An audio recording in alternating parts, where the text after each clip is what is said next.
Hi, I'm Justin Barba, professional paint contractor. Today we're going to take a look at Benjamin Moore's Advance Interior Waterborne Alkyd. As you can see, we're on a nearly complete remodel. It's all coming together. The floors are in, the cabinets are on the way, and almost everything is painted. We've used Benjamin Moore's ultra-flat waterborne ceiling paint on the ceilings and Aura and Natura on the walls. Now we're just down to the trim doors and beadboard. With dogs and kids around, these things take a daily beating, so we want to use a durable paint that'll hold up over time.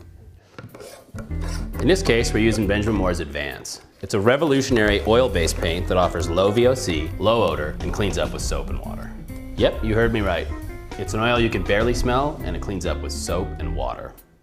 As an oil, Advance is durable, and it flows and levels really well. This makes for a very smooth, glassy finish you usually only get with a conventional oil-based paint. Since it flows and levels so well, Advance can be forgiving to work with. Minor brush marks tend to flow away as the paint film levels. Before painting, make sure your surfaces are free of contaminants like dust, dirt, cooking grease, detergent from inadequate rinsing, or even oils from hand traffic. These can all interfere with adhesion. Advance comes in a specialty primer in 3 finishes: flat, satin, and high gloss. You can use any high-quality brush with Advance, but Benjamin Moore recommends using a nylon polyester blend for best results. I'm using a soft bristle brush to reduce the brush marks a stiffer brush might leave. For the woodwork in this house, we're going to use Advance in a satin finish, since the customer wants the classic smooth look of a traditional oil, but doesn't want the smell and high VOC associated with it. This is especially important with this job because the family's living in the home during the remodel. For detailed work like this, you don't need to fill your pot as full as you would when painting walls or ceilings. And to prevent yourself from getting paint all over the brush, only fill it a couple of inches. When holding your brush, it's important to grip around the ferrule, not far down the handle. And dip the bristles about a third length into the paint. At this step, I like to tap the brush on the side of the bucket instead of raking it against the edge. In some spots, like the edges of door casings, you'll want to rake your brush. With a door like this, I like to start in the upper panel and work from inside out.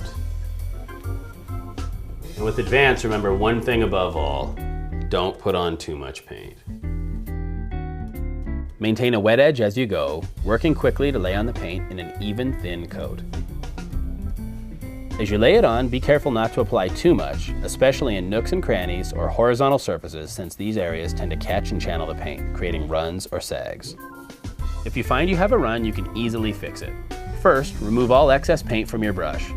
Now is the time to rake the bristles against the side of the bucket. Next, run the bristles along the heavy spot and lift away some of the paint. Don't make the mistake of using the tip of your brush to do this. Instead, use the sides of the bristles. This will remove less paint from the surface, leaving it there to form a good coat. Keep moving down the door until you're done, looking back over each section as you go.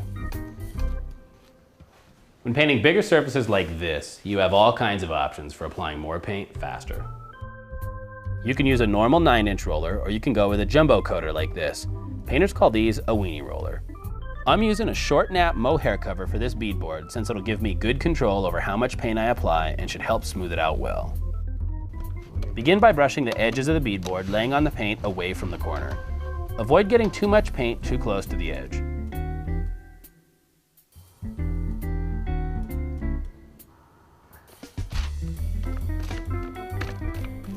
Once you've cut in the edges of a section, make the first pass with your roller, working the paint into the brushed areas. After you've painted a stretch of the surface, dry off your roller, then go back into the first section and lay it off. Roll slowly along the full length of your surface, giving it a full layoff. At this point, you can remove any excess paint from heavy spots. When choosing a trim paint, you usually have to make a trade-off between durability and simplicity.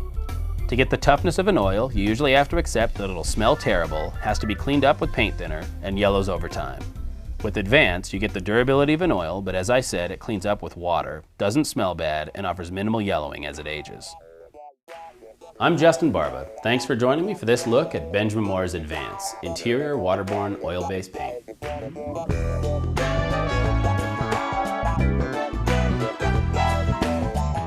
And here are the colors we used in today's project.